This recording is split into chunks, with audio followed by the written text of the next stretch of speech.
Nia Long, Taye Diggs, Terrence Howard is like the biggest comedic relief. I love when Taye Diggs got beat up in the first one.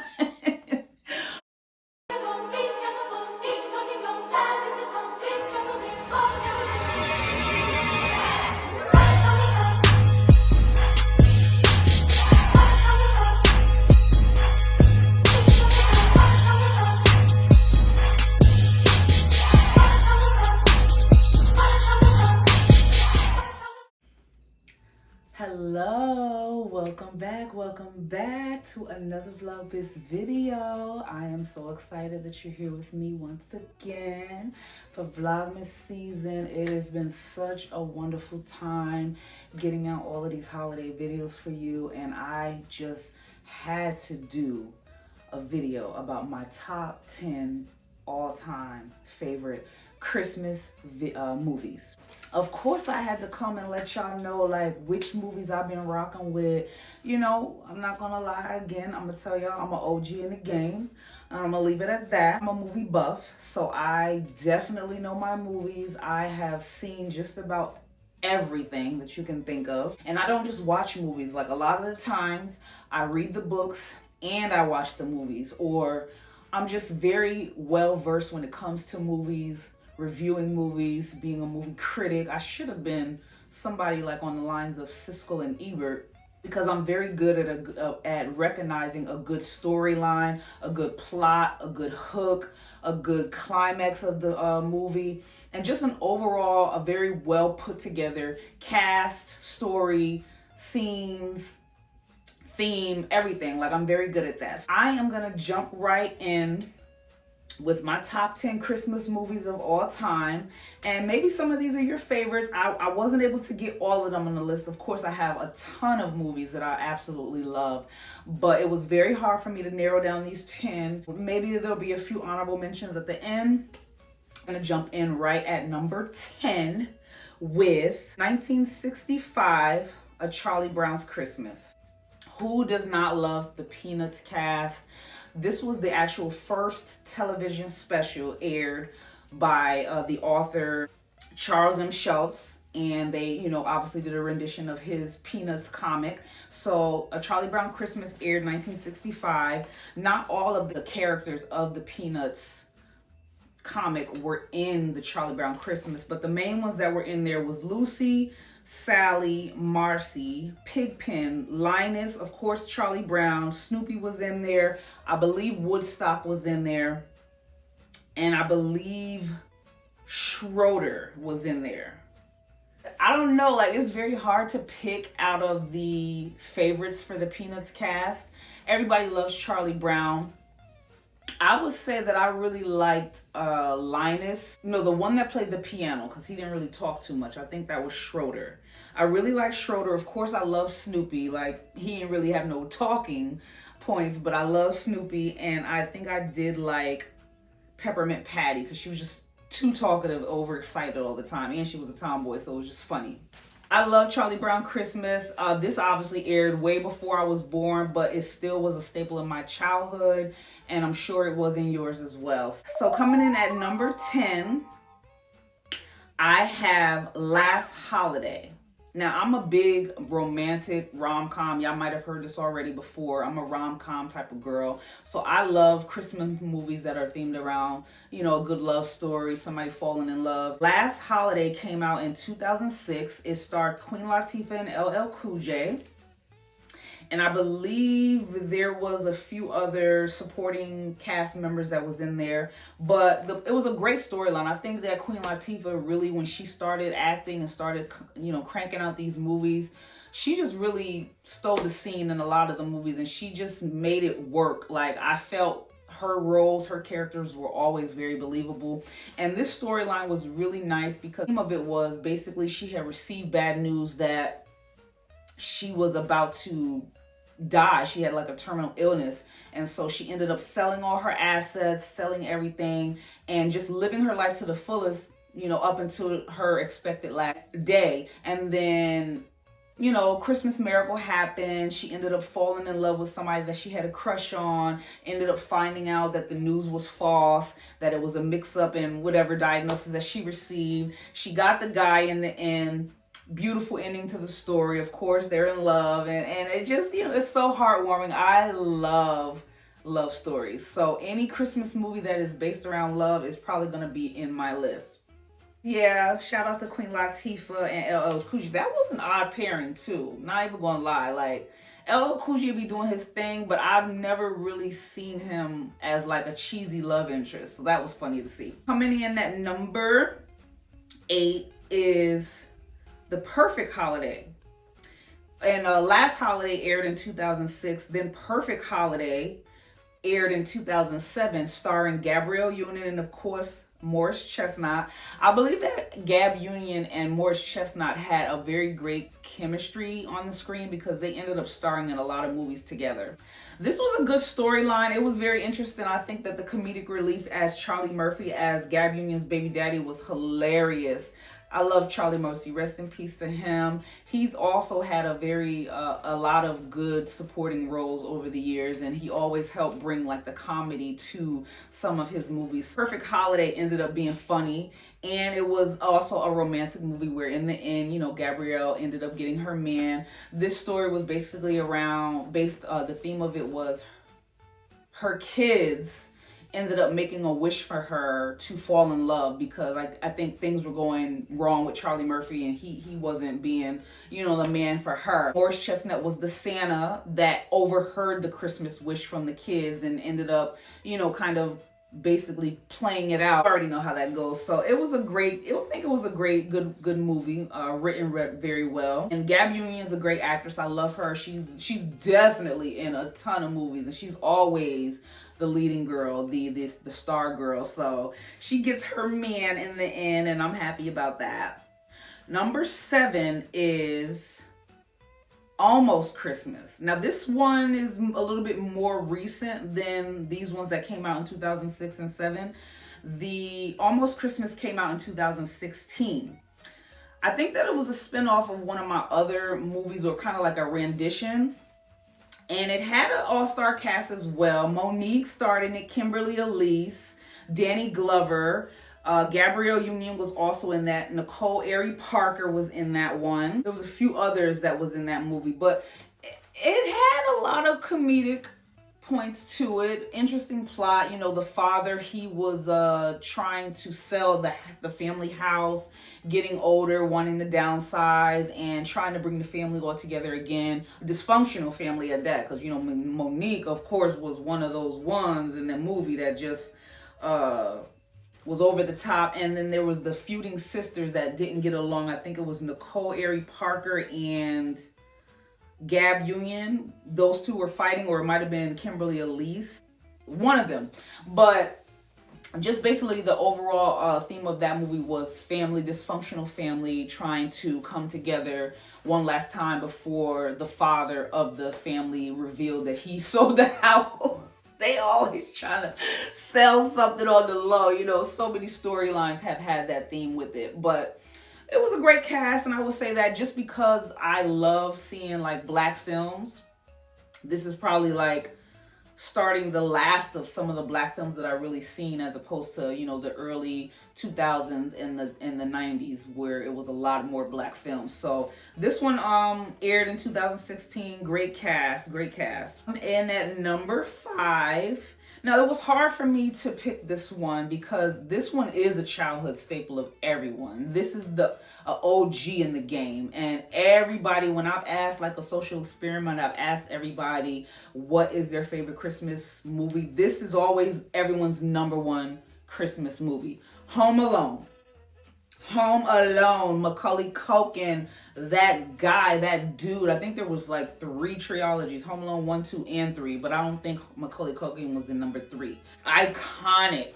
I think this solidified Macaulay Culkin as a child star. Iconic. Home Alone, the storyline, the plot, the robbers, him being able to, you know, get left behind and hold it down as I don't remember how old he was in the movie. 8-year-old kid in New York City. Like, Are you serious? Like, Macaulay Culkin was giving those robbers a run for their money. And it was hilarious. I think that, like, as a kid, me watching that movie, like, I was always just so, you know, intrigued and so excited for seeing, like, a kid being able to just believing that something like that could really happen, you know, because you can leave your kid. And I was a kid that used to have to be home alone at times, not for that long, but, you know, for a little brief periods of times, maybe like when I was like 11, my mom might have started leaving me home by myself a little bit. But just imagining being a kid, getting left in New York City all by yourself while your family is clear across the state, and you got to hold it down and be clever enough to outwit some robbers. I mean, some home invaders.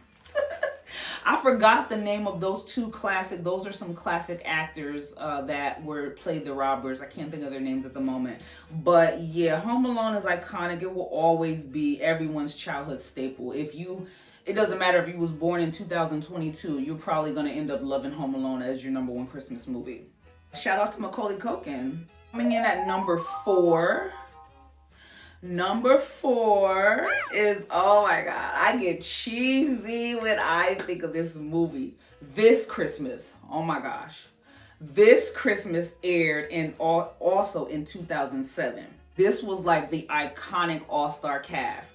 Chris Brown, my boy, my guy, the G.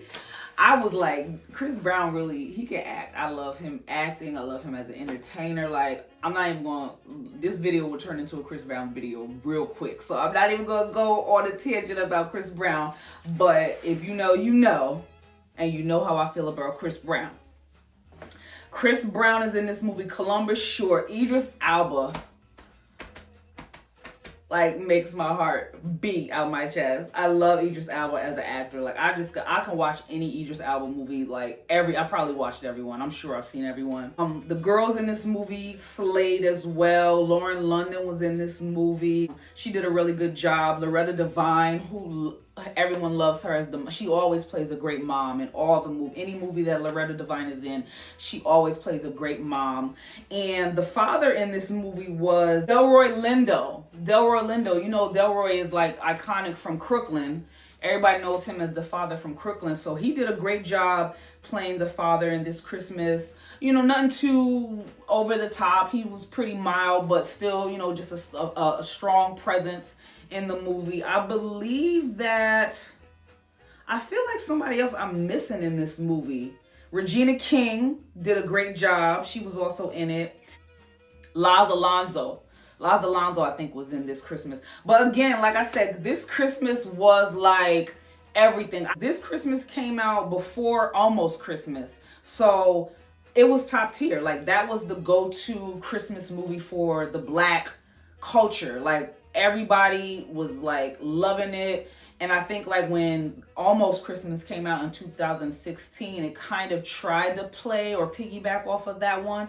And it was still good, but it wasn't as prominent as this Christmas. Like the singing, the scene where Columbus goes to jail, Chris Brown, they discover that he's a singer. Lauren London, she's sneaking around with her boyfriend. Still a theme of a dysfunctional family trying to get together for the holidays and just having like all these little pit stops. Idris Elba, I think he had something going on where he was the estranged son that kind of stayed away. So it was a good plot, good well-written storyline, and I love it. I love it. All right, moving on to number 4. Top 4 is Best Man Holiday. Now, obviously, The Best Man is like one of my all-time favorite movies.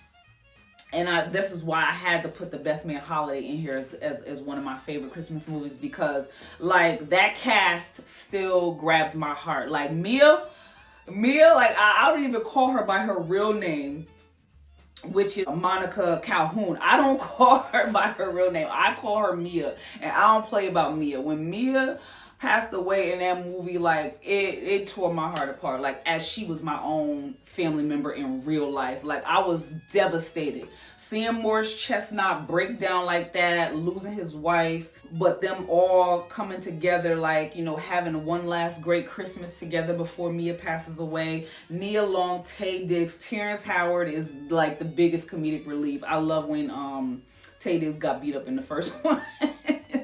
Harper, we got Sanaa Lathan, girl that played Harper's girlfriend. I can't think of her name at the moment. All-star cast. I love that Nia Long and Taye Diggs also had like a little thing, but they never really acted on it. You know what I mean? I just love that storyline. Again, it's still based on love. It's got like several different characters trying to navigate friendships, relationships, coming together, being friends and family. Great Black culture cast. Black cultural theme go-to for Christmas and just overall, like from part 1 and 2. So yeah, Best Man Holiday came out in 2013, and the original Best Man came out 10 years before that. So like 2003, 2, something like that. All right, so coming in at number 3 is everyone's favorite Black satire, off the chain, crazy, out of control Christmas movie, Friday After Next. Ice Cube, we love you. You did your big one with this movie. Like, this will forever be everyone. Right now, they got a TikTok trend with Tupac's up and down like a roller coaster scene when Terry Crews was going crazy over Tupac, watching him on screen. Like, that is a TikTok dance that they done revamped, and it is viral right now. Like, that movie is everything. You got Ice Cube, Terry Crews, Mike Epps, Cat Williams' debut. Like, Cat Williams blew up from this movie. I mean, that pimp scene, the whole pimp character was the icing on the cake with that movie.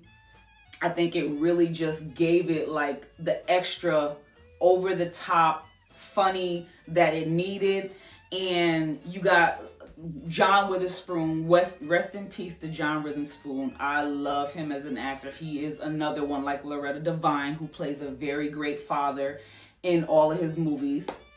And he was, you know, in all of them, all 3 of the trilogies of Fridays. I really do hope that they are able to make, you know, like a final Friday, or whatever they're going to call it, a final Friday that will solidify that staple in our culture, Black culture, like, because everybody has seen Friday After Next. And I remember one year we was like, me and my peoples, like, we, you know, came together Christmas, all of us linked up, and we probably watched Friday After Next like 20 times in a day, in a week span. Like, we had it on repeat.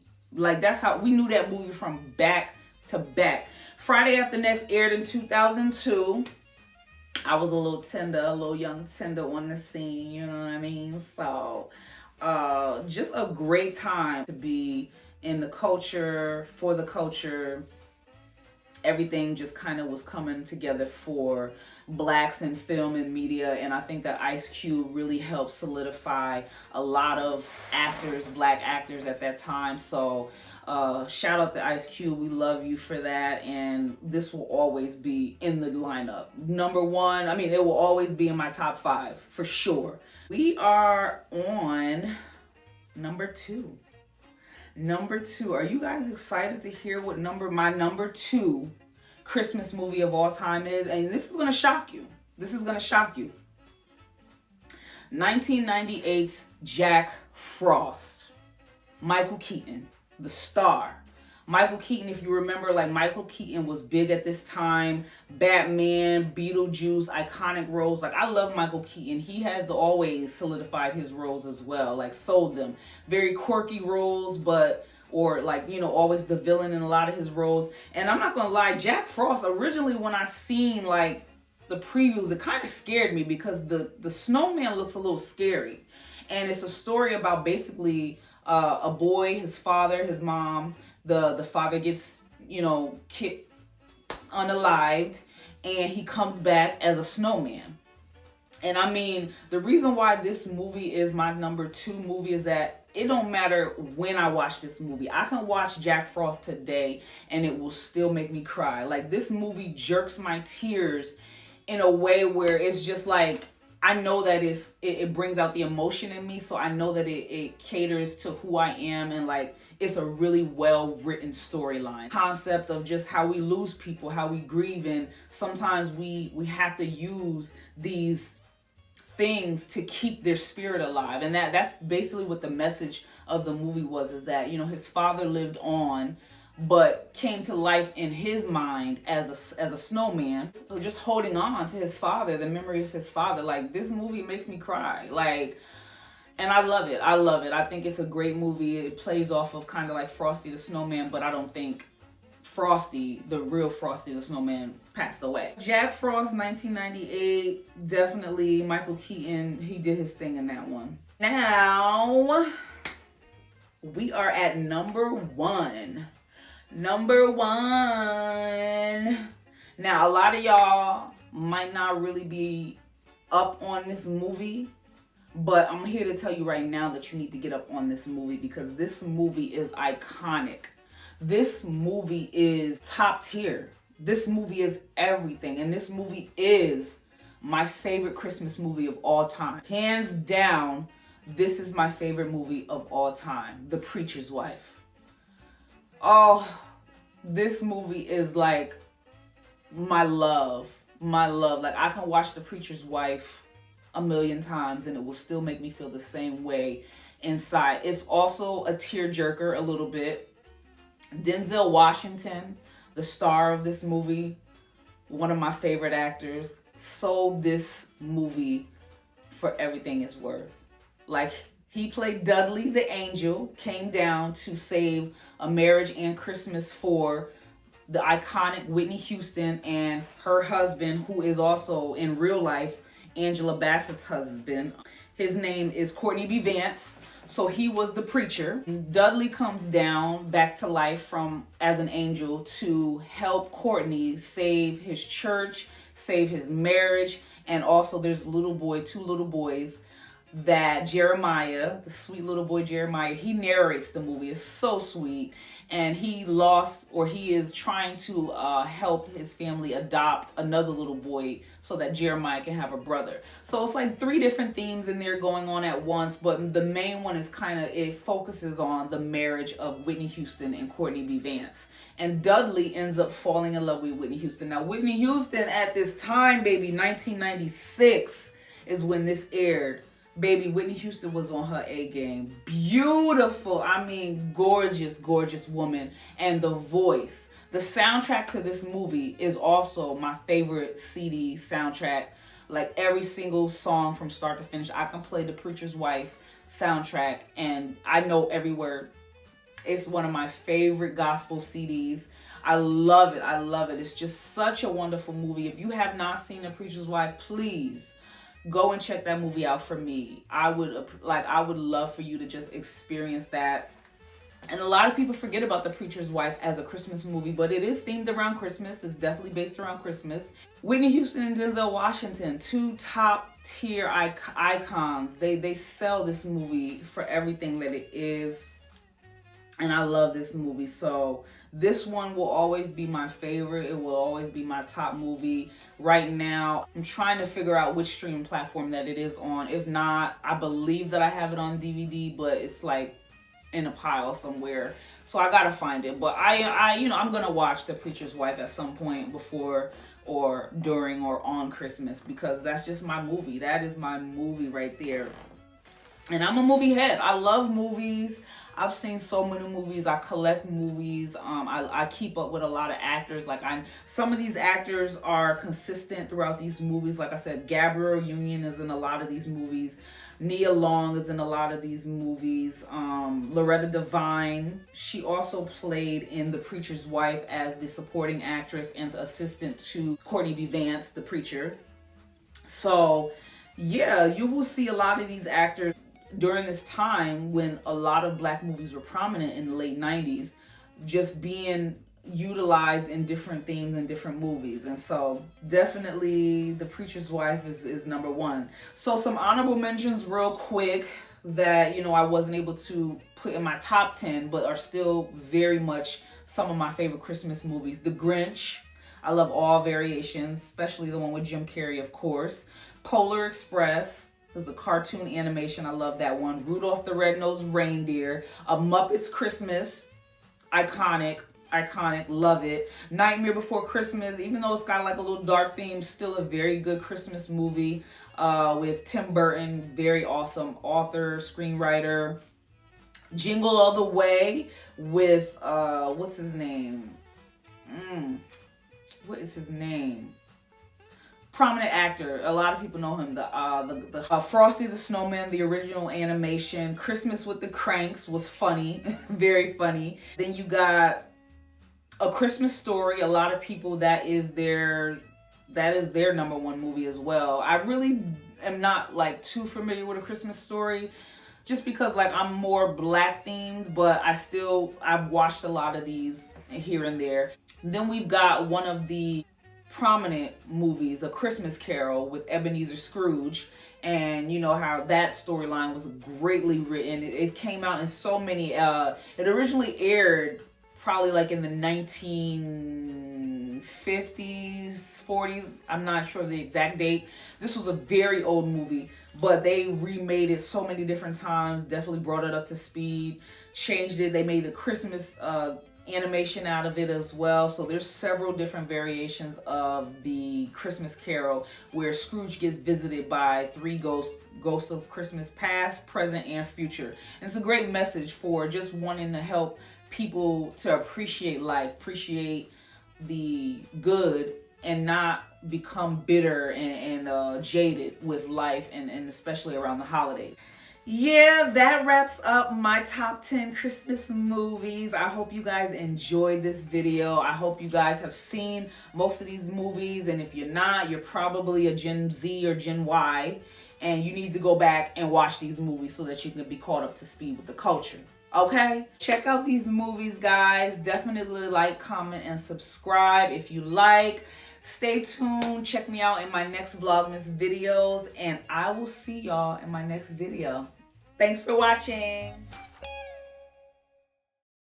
Again, I'm going to say it. Familiarity breeds contempt in a lot of people, and this can be in your family or your friends.